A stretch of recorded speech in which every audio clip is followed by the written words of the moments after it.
Hi everyone, I'm Rose and I am from Minerva. Today's video will be a video all about perfect pattern and fabric pairings to do with making handmade bags.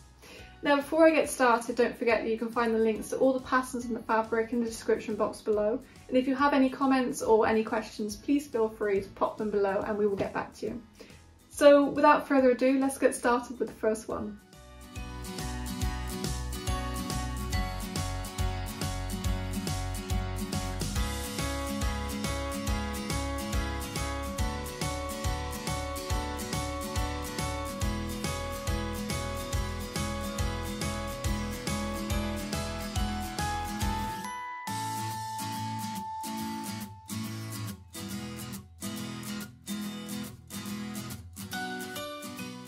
So the first fabric we have is this cotton canvas fabric printed with these classic vintage looking camper vans.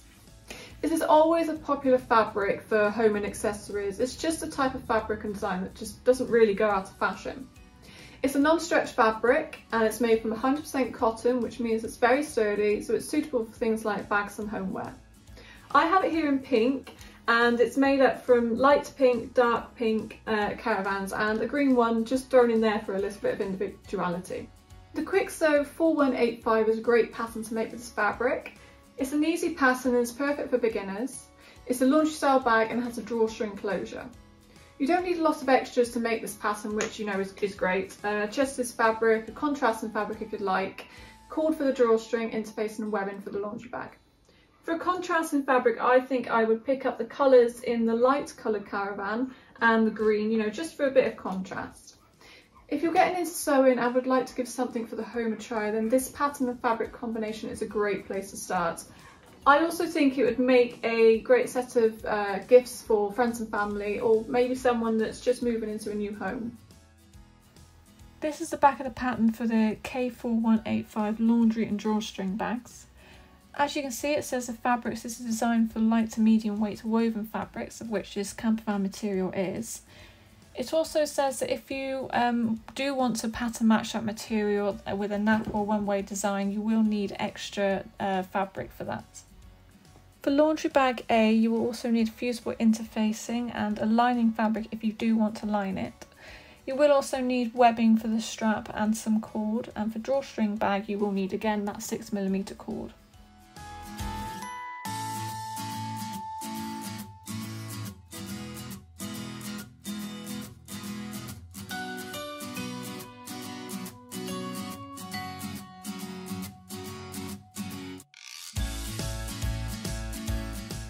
For a bit more of an intermediate sew, the Simpy 8710 is an overnight or flight bag with a couple of extra cute accessories.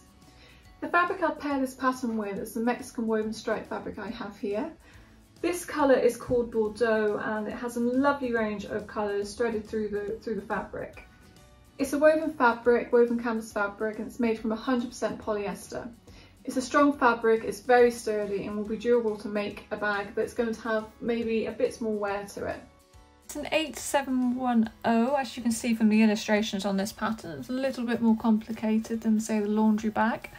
The fabrics mentioned are crisp medium weight fabrics such as the canvas, which is what this Mexican fabric is, chino, chintz, cotton types, denim and linen types and twill. Lining, you could line this in the same fabrics or perhaps use, you know, a poly cotton or maybe a satin type material for the lining. Even though this is a strong fabric, it will still need to be interfaced, and you will need a medium weight fusible interfacing. You'll also need foam, and for bag A you will need 6 1-inch O-rings, 1 27-inch zipper and 2 snap fastenings.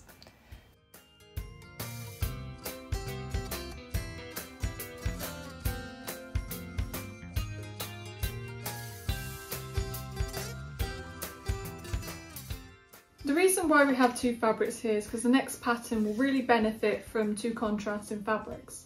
And that pattern is a Quicko 4320. The pattern is 4 different styles, 3 craft bags and 1 organiser. Craft bag A and B are the same bag, just in different sizes. And you can see from the image here that they have this diagonal sort of split that both leads up to the knot handles. Depending on the style you're going for, you could have, say, the geometric print as the background fabric and the black soft cotton canvas as the front fabric to create more of a sort of subtle bag, or swap it around for a bolder option. This is the back of the pattern for the K4320 pattern, and along the sides you can see the different illustrations for the different type of bags that you can make with this pattern.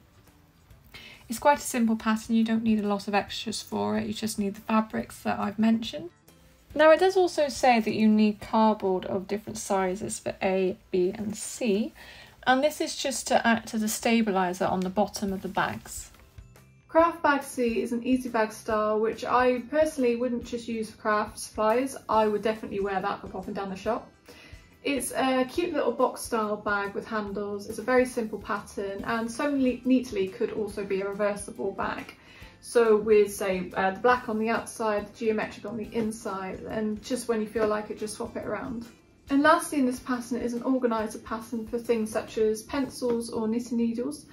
Both of these fabrics are really strong and sturdy, so it will protect things like knitting needles without the possibility of them poking through the organiser.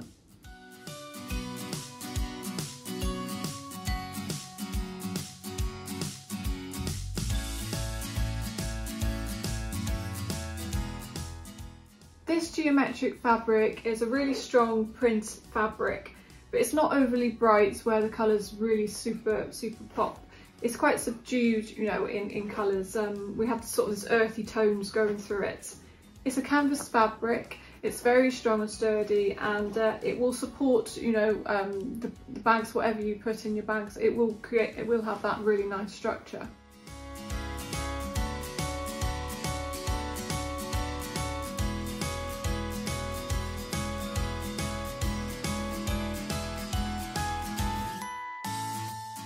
This is another canvas fabric because canvas fabrics are great for, you know, for bags, especially if you're new to making bags, as they're very easy to sew and they're good, strong, structured fabrics.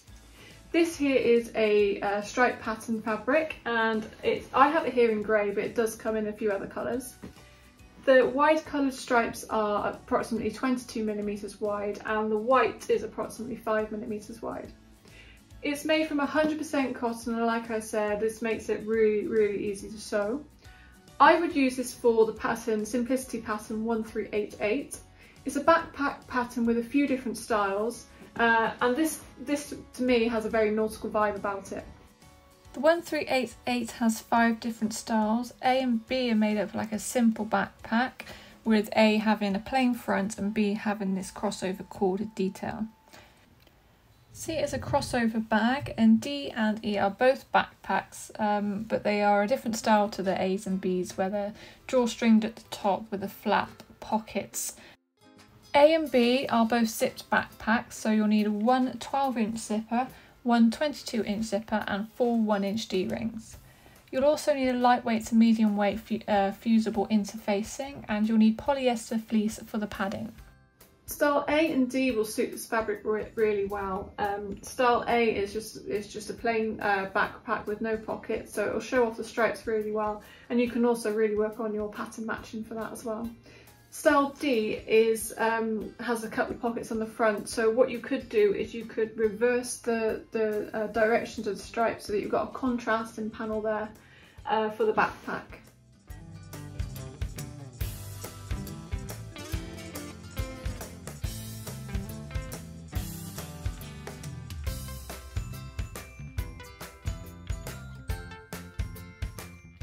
Don't forget, you can join the Minerva Craft Club, and when you do, you get a 10% discount upon signing up. And if you create a free account with us, we'll also send you a discount code to use on your next order. When you do sign up with Minerva, please do get involved with the community. We'd love to see all of your creations, and you can also follow other sewers and see what they're up to as well. Any questions, please feel free to mention them in the comments section below, and we will get back to you, and all the products mentioned in this video will be tagged in the description below. You can also follow Minerva for more videos, and you'll find the follow button is just above this video. Whatever fabric you buy, do allow for a 10% shrinkage. When you do get your fabric, don't forget to pre-wash it all. This is just to allow for that shrinkage before you cut out your pattern pieces.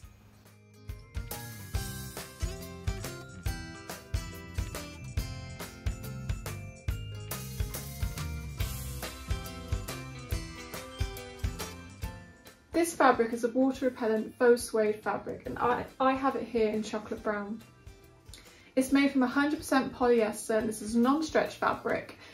It's worth noting that this is water repellent and not waterproof, so anything that you make that will need to be lined. As with any suede fabric, it's extremely soft, it's very, very nice to touch, and it does have that nap, so you will need to make sure when you're cutting your pieces out that they're all in the grain is all in the same direction.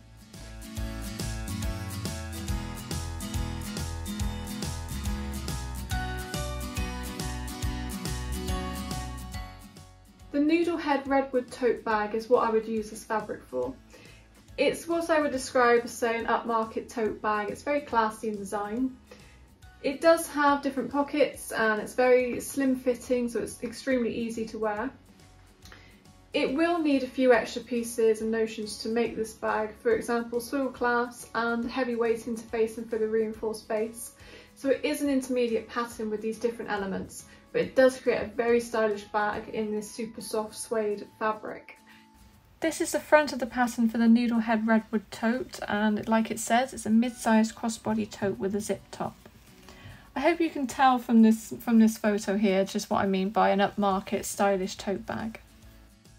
There's a few skills you'll learn with the making of this bag, for example those straps and also putting in those zips, and you can see from the front seams how they're top stitched, and that just adds such a wonderful quality to a handmade product.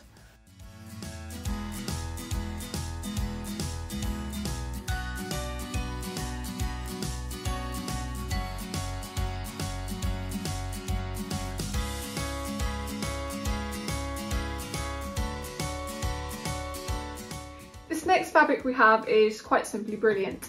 Again, it's a canvas fabric, it's non-stretch and woven, but it's made from 75% cotton and 25% polyester.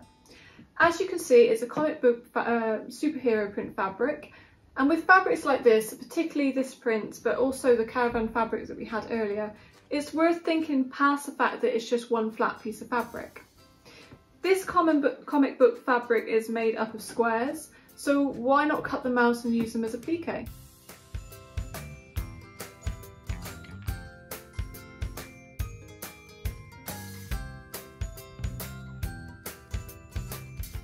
With a plain fabric background like the soft cotton canvas we had earlier, this fabric could be cut up, used as applique onto that fabric, and then you have your own composition for a project.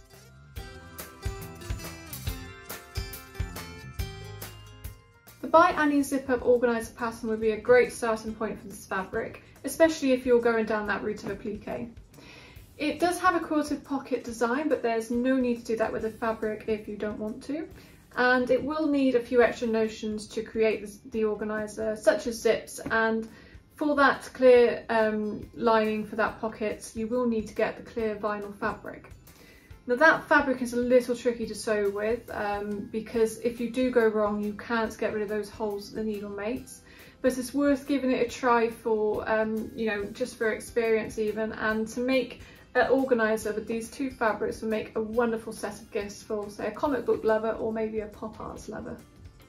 The back of the pattern for the By Annie Zip It Up organisers tells you the supplies that you need, and this does include, you know, the main fabric, the lining fabric, and if you did want to add a contrasting fabric on for the binders or the borders. You'll also need a stabiliser and either mesh fabric or a clear vinyl fabric for the inner pocket. You'll need a fusible interfacing and some handbag zippers. Zips made for handbags are, say, stronger and sturdier than your ordinary zips that you might use for trousers or skirts, and because, you know, this will see a lot of unzipping and zipping up, you do want that strength in those zips.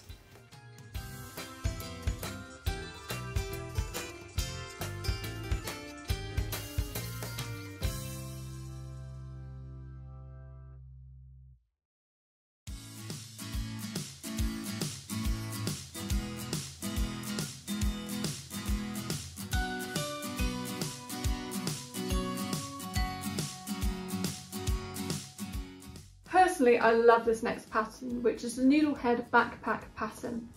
It's a fantastic simple design and can be made in a wide range of fabrics from plain to patterned. But for this one I have here is a soft cotton canvas fabric in sky blue. It's exactly the same fabric as the black fabric that we had earlier, it's just in a different colour. And it's made from 100% cotton with a strong structure, but it's quite soft in feel. Just like we saw with the comic book fabric we had earlier, this fabric here could be used as a base for, say, a applique, and there is a nice wide range of appliques available on the Minerva website. But if you did want something that was really quite unique, if you use the white fabric, why not tie-dye it or paint on top of it with fabric paint, and that will truly create a unique bag just for you. The bag style does suit absolutely anybody and everybody, and the design options are quite literally endless for this piece. It's a good basic pattern to have and would definitely be one that you come back to time and time again with different fabrics and different designs. Here's the picture for the backpack pattern, and as you can see it's an incredibly stylish bag to make. It's quite simple in design, and you can see that it's got this very nice big large zip at the top and a pocket on the front. The inside of this pattern is lined and it does have a zip that you could put in. And from this picture you can see that this also has been made with, say, a contrast and binding, which you could do or you couldn't do. It's completely up to you. The straps on this bag are actually made from a cotton webbing, but you could use a leather, and that will add such a nice rustic touch to this pattern.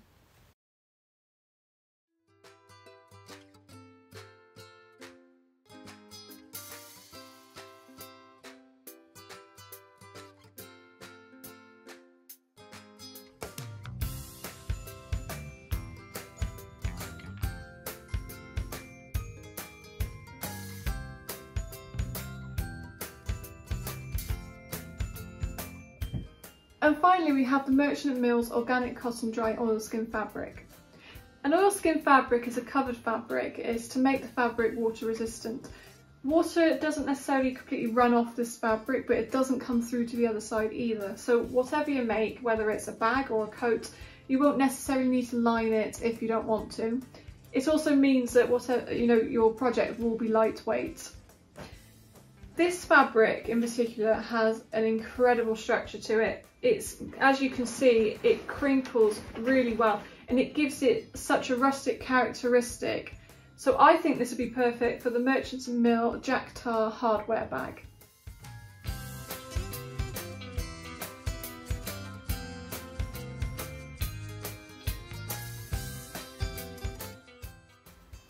This is an illustration of the Merchant Mills Jack Tar bag, and as you can see it's quite tubular in design.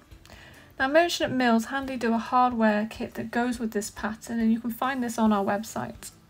It includes one magnetic snap, two 1-inch D-rings, 4 9mm rivets and one veg tan leather strap.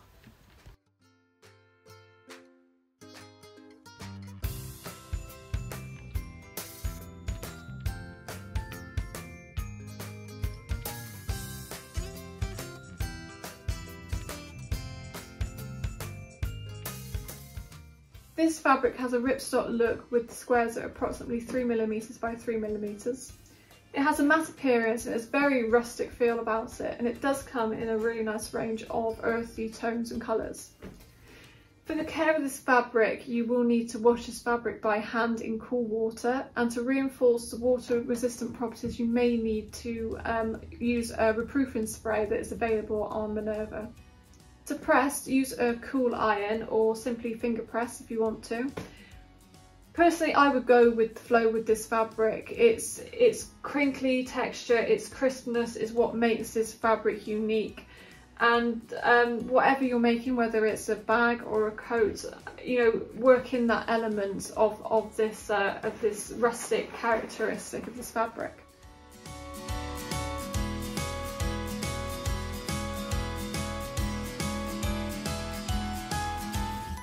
So that's it for this video. Thank you so much for watching. I hope you've enjoyed it and that you found the combinations of fabrics and patterns useful. If you do make anything with these patterns of fabrics that I've mentioned in the video, please do post them below, as we'd love to see what you've made. So once again, thank you for watching, and I hope to see you next time.